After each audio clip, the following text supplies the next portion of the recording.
Yeah, Lori, I think we need to change the slide, or you need to figure out what year it is.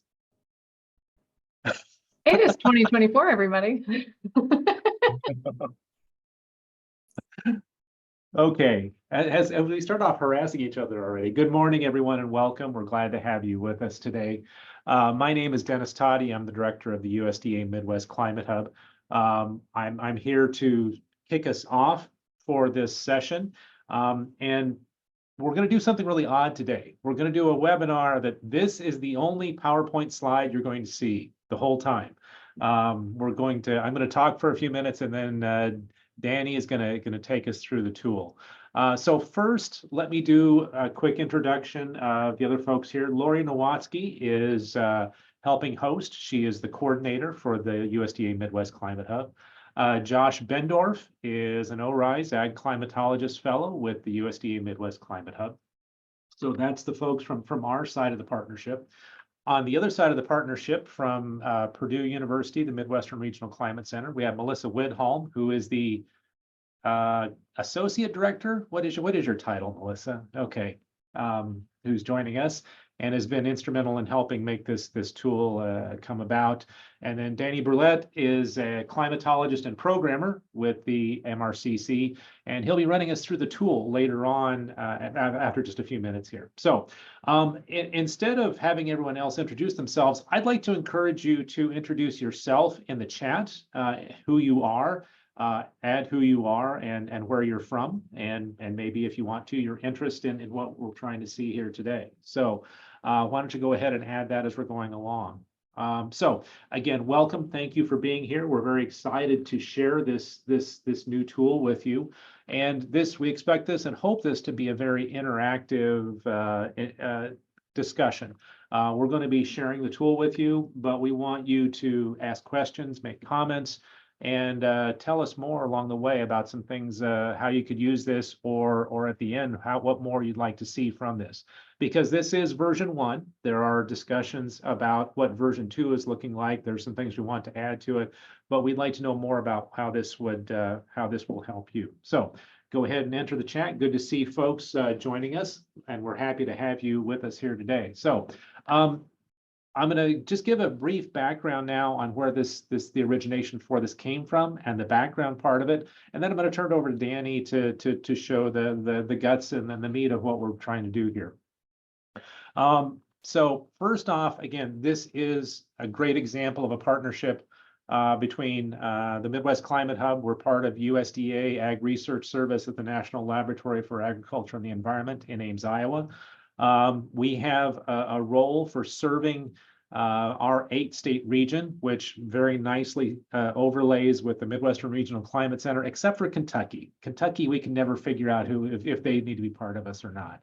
But this has been a great partnership in our ability to come up with information and needs that agriculture has, and to help develop those, and to work with the Midwestern Regional Climate Center and use their expertise on data and tool management to help develop these and make these come about. You may have seen some of our recent tools, our freeze frost date tool, and we've just rolled out this winter a chilling hours tool. We can share links for those along the way if you'd like to have those. So this is, I'm continue to be very excited about our partnership and ability to do this. So what are the reasoning behind this one was we have understanding of lots of climatologies for temperature, precipitation, and other atmospheric information, but we don't have the same kind of climatologies, the long-term data and understanding of what's happening in the soils. We talk about this in soil moisture all the time, but even something as relatively simple as soil temperature, we struggle with at times. And why, obviously, why is soil temperature an issue? Well, one, simple things like whatever crop you're planting, knowing when temperatures are likely going to be reaching that is important for setting out practice standards and planning activities when you're going to be able to plant in the spring, whether it's going to be, some kind of a garden variety plant that's an early season garden variety plant like a lettuce or something like that, or more agronomic crops that are early season, such as wheats or other small grains. Corn and soybeans, when we reach 50, reach those 50-degree temperatures, for those to be planted, or higher temperatures for other vegetable types of crops that need warmer temperatures. Understanding when those occur in the spring is important, as to, when is too early or when is too late, those kinds of things. But then also in the fall, when temperatures cool in the fall, below a certain level, because there are nutrient applications that do occur in the fall that should wait until cooler temperatures, but we need to understand when those occur on a regular basis, so we can incorporate planting activities into that. So that is the purpose for trying to understand when these are happening. We also have goals that we're not going to achieve with this version yet, of understanding how these changes are occurring over time, what's happening with soil temperatures over time. So that's part of the impetus behind trying to develop this. So I'm sure there's other reasons for people would be interested in this information, and we would be very excited to know how people could be able to use this tool as it develops and is used further. So, if you have a way it's going to be used, please let us know. We love being able to report to higher ups and just to know ourselves how people are using it. So I think that is enough of the background for this. And so people are sharing their introductions. Glad to see all the people here. So now I'm going to turn it over to Danny, and he's going to start walking us through the tool here. Go ahead and take it away, Danny. All right, thanks for the nice lead in, Dennis. I'm going to share my screen and show you the tool. All right. So everybody see something that says soil temperature climatology? Let me see in a second, sorry.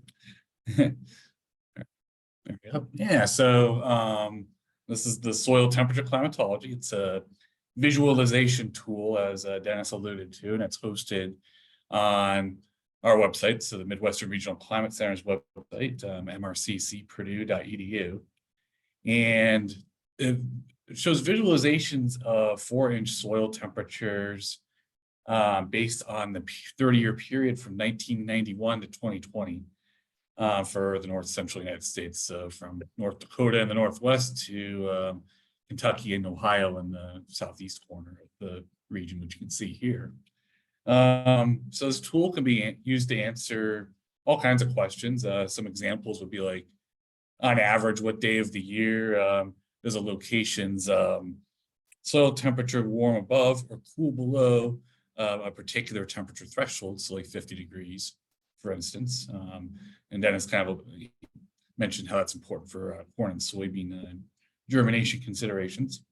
What would be considered an early date for a location's soil temperature warm above, say, 50 degrees or cool below 50 degrees?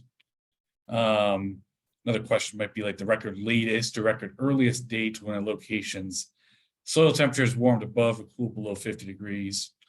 And kind of get a sense of the distribution of dates when a location's soil temperature is warmed or cooled below a given temperature threshold.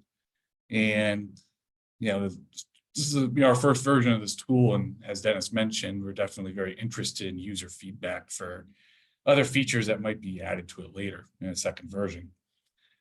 So you might wonder, what data did we use to help calculate these dates? So we used the North America Regional Reanalysis, or the NAR. It's a gridded data set that covers the last almost 50 years across much of North America. It offers a whole variety of atmospheric and soil variables within the data set.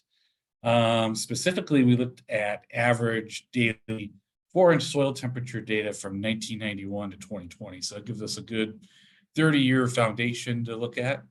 And you'll notice that it's under 4-inch depth. You might wonder, why didn't we use station data, and why did we opt for this gridded data set?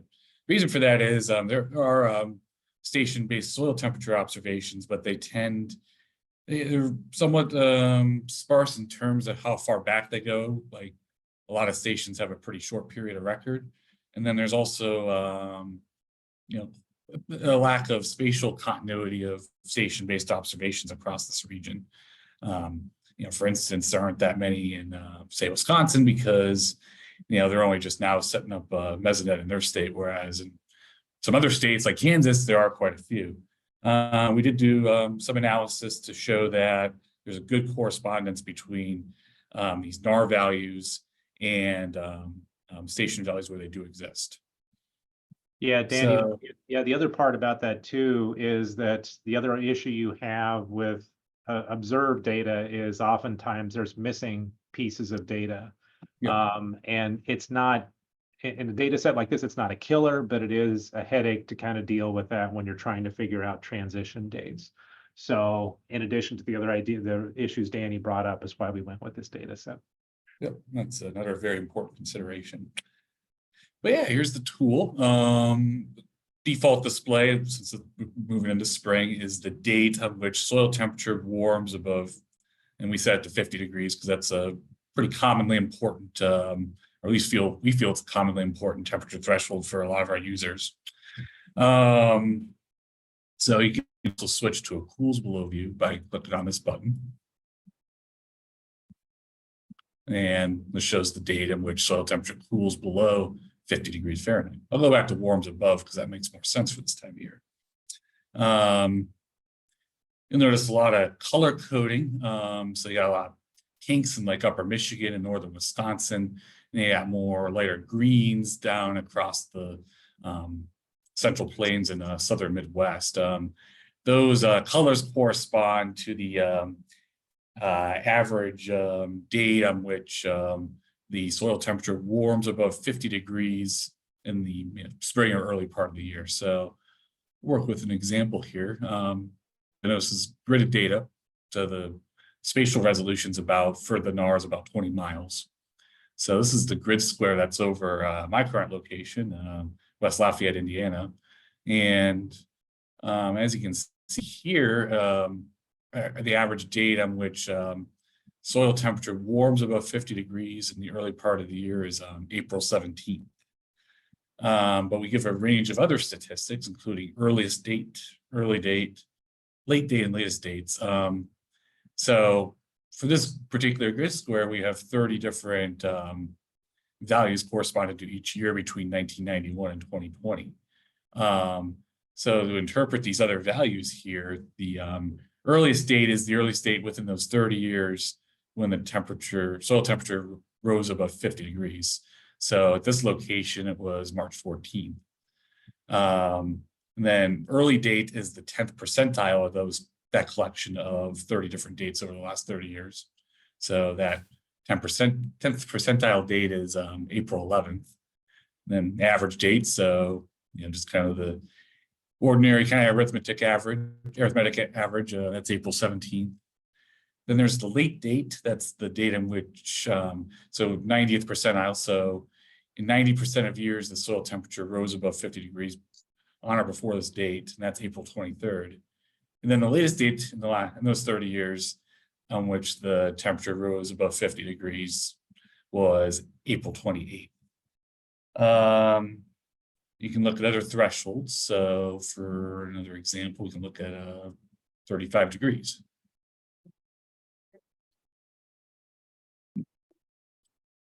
Pick another example, a random location in central Minnesota. You got average date of April 14th when soil temperature warms above 35 degrees.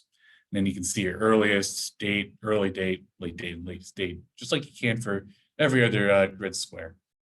So then, you can click on a grid point to get more information. So it kind of blacks out all the other ones, and click right here, you can get some other information about like the specific latitude and longitude of that point, and then all the other information that's shown in the tooltip. So if you unhighlight that, you can see all the other grid squares again.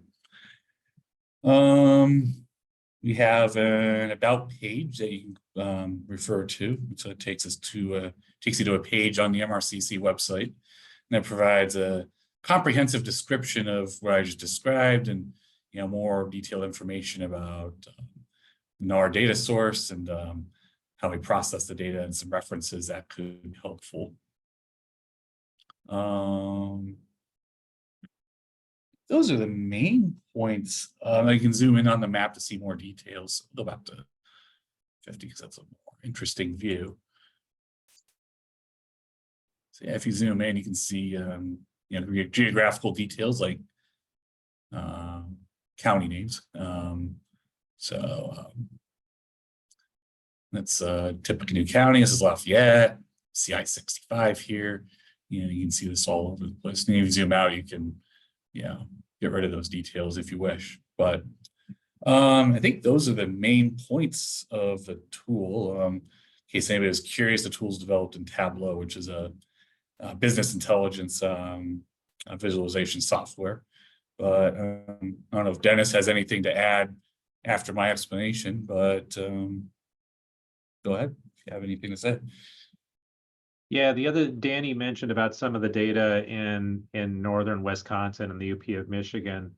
That's the other advantage of this data set is it's a little more lightly populated area of data that are covered by this. So, where we would have had soil temperatures that were more focused on agronomic areas or a few isolated places, it does give us a better representation of the whole region. So we're very excited to have that coverage. I don't have anything else really to share with people about that. So we do have a few questions rolling in. Lori, were you monitoring those or should I take care of those? How about Dennis, if you can take those, and then once we also welcome people to raise their hands with the Zoom function at the bottom of their screen to ask a question. And then we have a couple of questions for you once we address a few of these questions during Q&A here in a moment. And Lori's referring to you as the audience, not you as in us. So yeah, all of you who are watching. People didn't know there was going to be a test, did they? So Danny, there was a question about was this as it was was this an average soil temperature or what was that? Can you fill that in a little bit? Yeah, so the colors, so tooltip does show the 5 different dates. So earliest, 10th percentile, average, 90th percentile, and the latest. But the colors correspond to that average date specifically. So this kind of medium green color corresponds to like the 2nd into the 3rd week of April. And then averaged over a 7-day period, correct? Yeah. So that's probably one detail I failed to mention. So this like April 19th, the average date, that's a 7-day running average that takes into account that day and the 6 days prior to it. And to avoid that bouncing around that you can get, we had this discussion. It was when it reaches a level and gets above that level is what we're trying to. Yep, it doesn't drop below that level again until fall or the late part of the year. Okay. There was a question about are the temperatures under bare soil or under sod?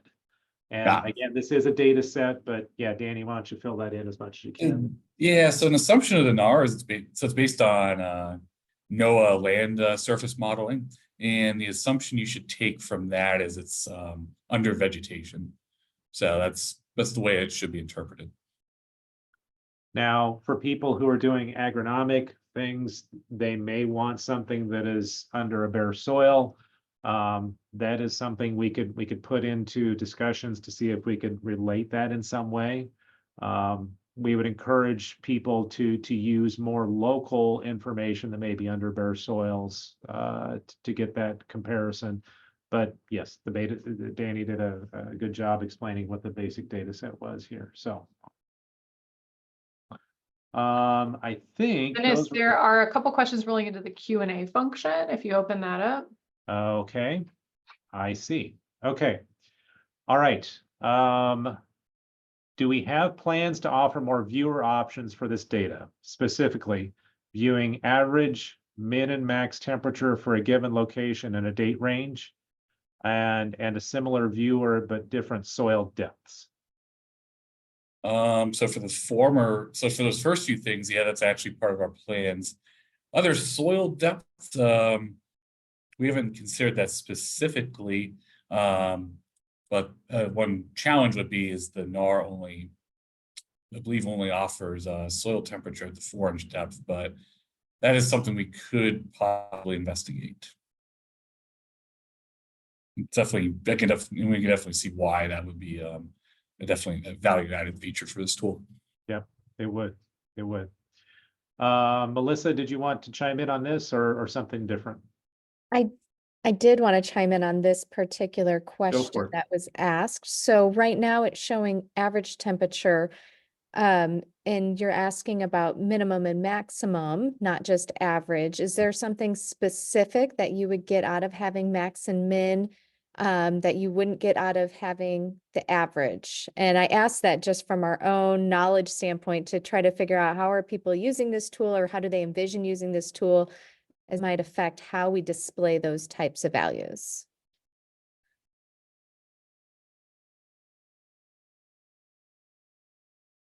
Masha, do you want to unmute and answer that? Or Or chat no? is fine if you yeah. want to share a response in the chat box instead.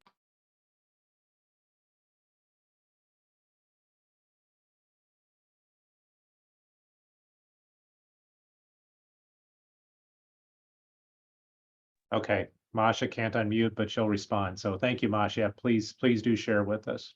Okay. Lori, you wanted to handle the zip code one.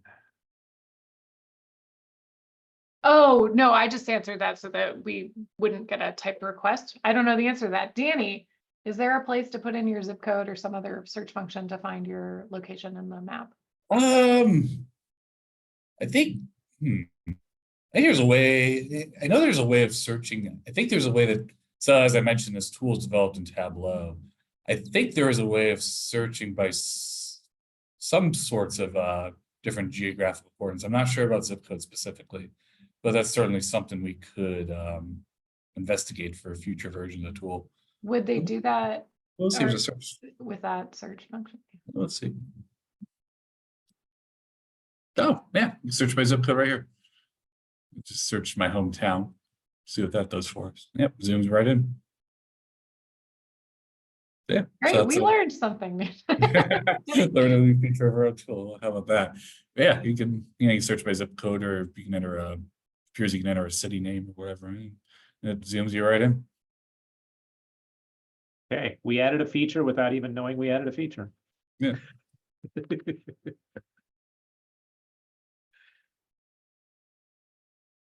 Okay. Anything more on that one? So that's a nice piece to add. Okay, Brian asks or comments, there's a lot of studies on summer soil temperatures under cover crops or bare soils. Don't know how much work has been done on this during the cool season, but leaving armor on the soil, one of the 6 soil health principles, acts as a blanket that buffers temperature changes. Could we elaborate on cover crops and or rolling these cover crops to act as a weed control blanket that stabilizes temperature changes? Do you guys want me to take a swing at that, or anyone else want to take a swing at that one? I'll let you tackle that one. Okay, Brian, you ask a great question. I doubt that this in its current version would handle something like that, because I would assume the NAR has kind of a standard vegetation cover surface. Yes. And I'm sorry, Danny, go ahead. Yeah. Yep, that's exactly correct. That's another assumption you got to take in hand with this tool, is that the NAR assumes a consistent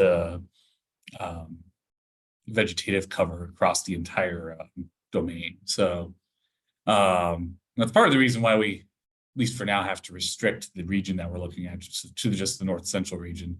We would have to do further analysis to expand this to other regions, but that's kind of getting a little too divergent from the original question at hand. Yeah. The point you bring up is a very legitimate one. The other part of not only having a cover crop, it's what happens in the way of soil moisture. would be a big player with this. And I don't think we can handle it with this version. This is something we will take along with us and see if there's ways we can incorporate this. Because it would probably take more of a modeling front end, and that's something that could be done to try to play around with different land surfaces and see how that would change the soil temperature. The other thing I will say, and I think we can say this safely, when we looked at soil temperatures, the only place where there was a little bit of question about the model was midsummer soil temperatures. Those weren't, I don't think those tracked quite as well as during especially the transition seasons. Yes. So yeah. So because especially during the summer, your surface, the soil moisture is going to come into play, as well as what is your surface. Do you have a canopy, a good canopy over that, or do you not have a canopy? So those are important points. We'll take those back and do some considerations to how we can do with this. So, okay. Are there any other questions we have in the chat or anywhere? Does anyone want to unmute? Let's see. While some additional questions roll in, we also want to hear from everyone attending here today. So I'm going to put a Zoom poll up. Please feel free to continue like raising your hand in Zoom or type a question in the chat or Q&A function. But you'll see a poll pop up here in just a moment. Dennis, it looks like there was another question rolled into Q&A. Yeah, Brian mentioned about the NASA satellite data using SMAP. And yes, that would probably have some value. We'd have to look at the time period of that. That's the advantage of NAR, is we can go back. But was it 91, Danny? We went back to here? Yes. Yeah. We're unlikely to have that same kind of time period with the SMAP data, but it is something we might be able to incorporate in a more real-time basis. Thanks for that comment. And then Masha did comment on the minimum maximum soil temperature issue.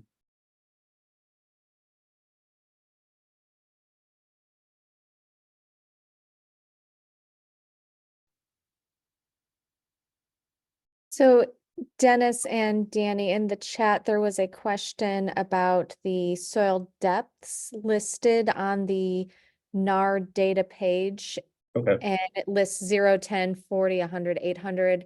Those are in centimeters, correct? And we used the 10 centimeter, which is 4 inch. Mhm. I put that in the chat, but I thought I Okay. should clarify since you did the data processing. Yeah, and, to be honest, I just couldn't remember offhand depths were available from the NAR, but given that information, it would be certainly possible to create a climatology that takes into account some of those other depths.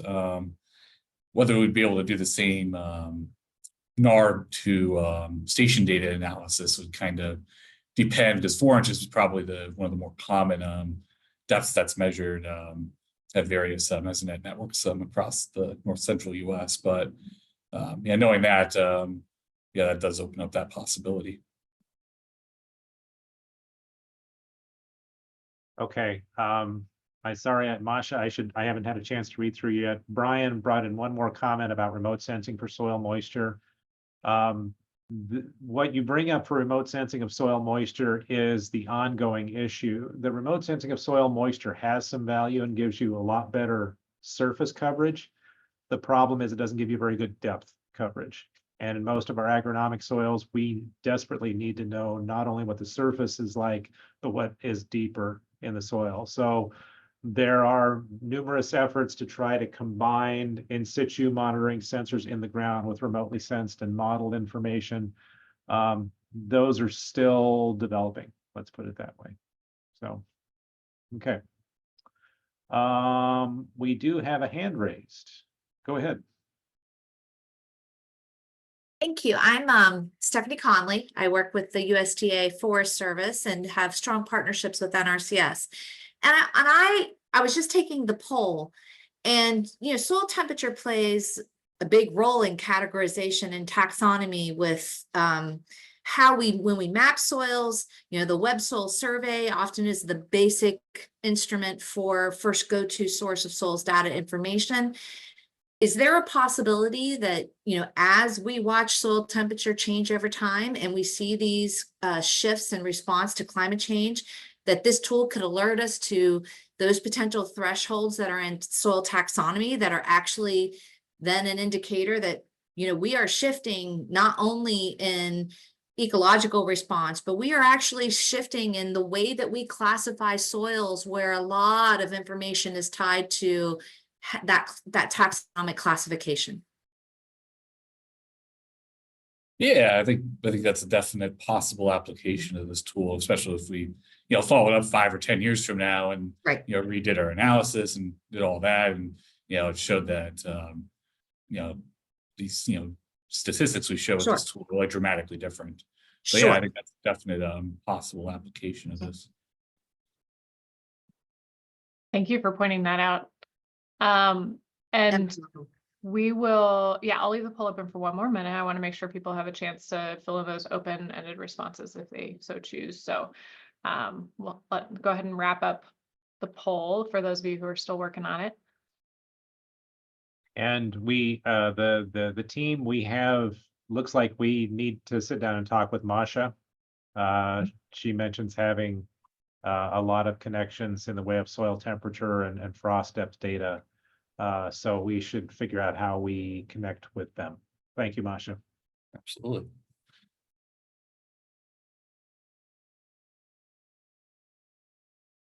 And to that point, if others have similar thoughts and similar to, Stephanie bringing up other applications, and, don't hesitate to reach out to us after the webinar, of course, to chat about some of this. All right, I'm going to go ahead and end the poll here. Dennis, are you able to see the results, or do you want me to share that out? I just shared it. Can you see it?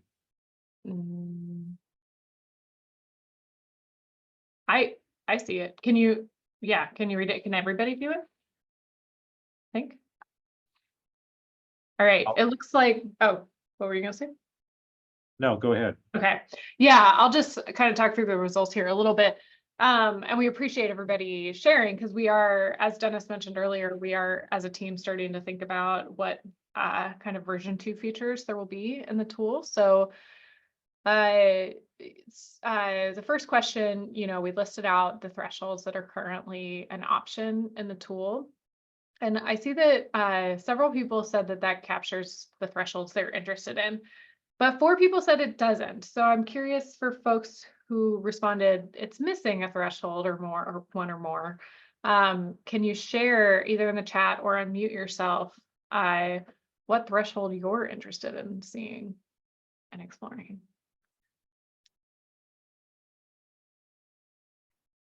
Go ahead, Stephanie. It was Stephanie, right? Okay. Yeah, thank you. I appreciate that. So I'm actually interested in wondering if there's an extreme threshold when soils become very hot. For I'm thinking post-fire, when soils become very warm, and nothing's going to grow in these soils until they cool down. Planting, this is mostly a Western phenomena, so not necessarily this part of the United States, but I know that we've had some pretty intense wildfire recently. And when we're out there looking, do we have an ecological threshold when soils are on the much warmer side that might be is that even needed, or is there an incident of that?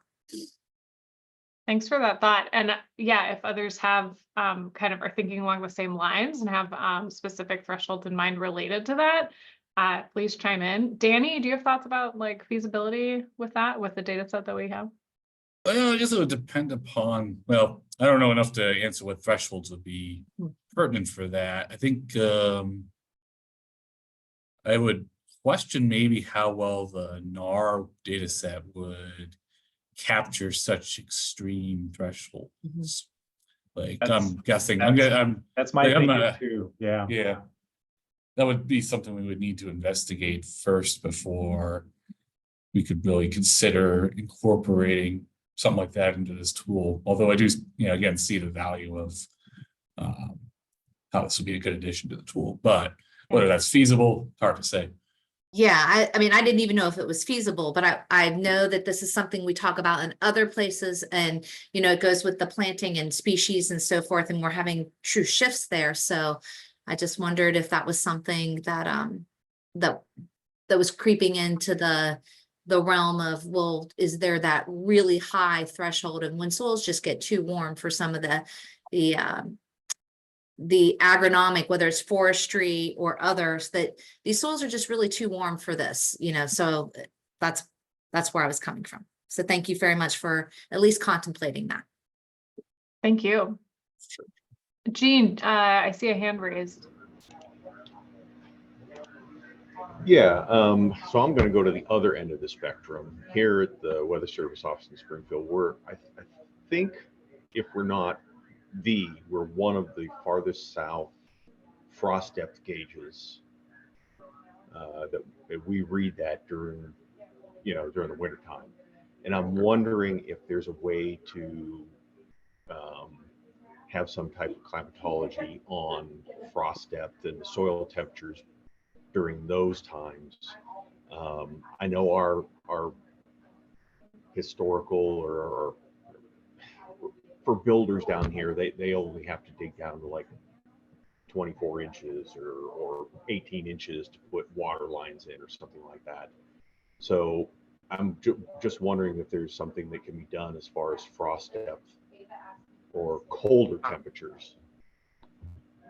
Yeah, I think lower temperature thresholds are certainly possible. And then, as was alluded to earlier in the Q&A, there are other depths at which NAR data are available if we were to continue using that data set for that kind of enhancement to the tool or separate tool altogether. So I think that is something that is possible at first glance. As I remember, Danny, when we looked at some of the freeze dates, though, a climatology of freeze dates Right. in some of our southern areas is kind of a misnomer because it's such a widely varying temperature or time of year. That's a little bit tough to deal with. Yeah, it would be challenging. That's good. That's actually a very good point. So it's not out of the question, just have to rethink about how, an average time of year, think about how that works. So yeah, we'd likely have to present the information in a somewhat different manner than we do with this tool, which works pretty well for most thresholds and most of the domain. But yeah, like Dennis said, there are some difficulties with that in the far southern part of the domain, such as where your office is in southern Missouri. Maggie, go ahead. Hey, I just wanted to add, I put an additional range that would be desirable is those very high temperatures. So I work on turf grass, that's like lawns, golf courses, sports fields. And there's a rough rule of thumb that when maximum soil temperatures get up to above 80 degrees, that turf grass roots will start to die or become stressed. So I'm interested in ways that I could possibly have access to that sort of data across this geographic area. And is that at the 4-inch level, Maggie, or is that at a shallower level? The 4-inch would be fine. I'll Okay. take what I can get, but shallower would be okay. Like the 2-inch is kind of where we like to go, anywhere 2 to 4 inches. Yeah. Kind of what I figured. Yeah.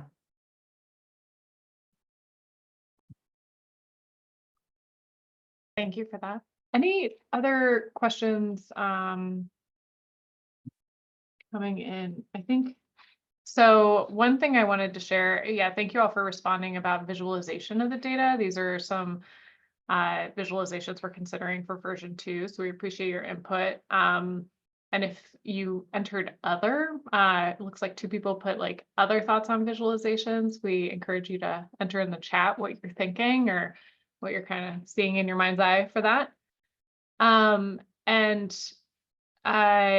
We will also take kind of these open-ended responses, and we're looking forward to kind of gleaning those and incorporating that into our brainstorming for version 2. as we continue that. So we appreciate you responding and sharing your input about this, because this is really kind of a certainly hopefully a usable tool at this point, but also an ongoing work in progress as we think about next steps. So Dennis, I will pass it back to you. I don't see other questions we didn't address, but if you notice something I didn't, please go ahead and do that. I have not noticed anything else. So Danny, Melissa, any additional comments? So we have Oh, someone with their hand raised. go ahead, Nathan. Nope. Yeah, I was just gonna say, I think, we also report 4-inch, and the guidance that we provide is based on 4-inch temperatures, regardless of what the seed depth is for that particular crop. And that's something that little leap there is something that I found that a lot of producers have trouble with. And I think something about, something to put that into context, that the 4-inch temperature, that the decision making is based on a 4-inch temperature regardless of your seed depth. That's something that is kind of part of the education that we found that needs to go with 4-inch temperatures. But Right. And I know when I used to work with Nathan in South Dakota, we had soil temperature data that was at 4 inches. And a local private industry guy said he kind of had a rule of thumb for how he could relate the 4-inch to what their planting depth temperature was in a tilled field. So yes, reminding people and adding this to the decision-making process is an important aspect of this. Thanks, Nathan.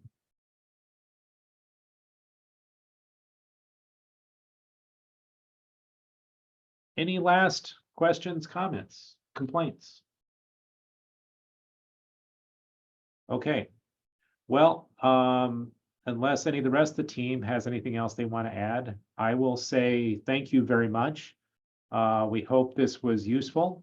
We've had a couple of good connections out of this already and some things we need to think about. And of course, and looking at Brian, a whole segment of work that we have to do to try to connect this to other ag issues. Thank you for that, Brian. Know that we are here and open to additional comments. You can share this with any teams or other partners you have. And if there are any additional comments, please do share those with us. We will incorporate them to the best of our ability. So thank you, Danny, Melissa, Lori, and Josh for putting this together. And thank you all for attending. We appreciated and loved having you with us. Thanks, everyone. Thank you.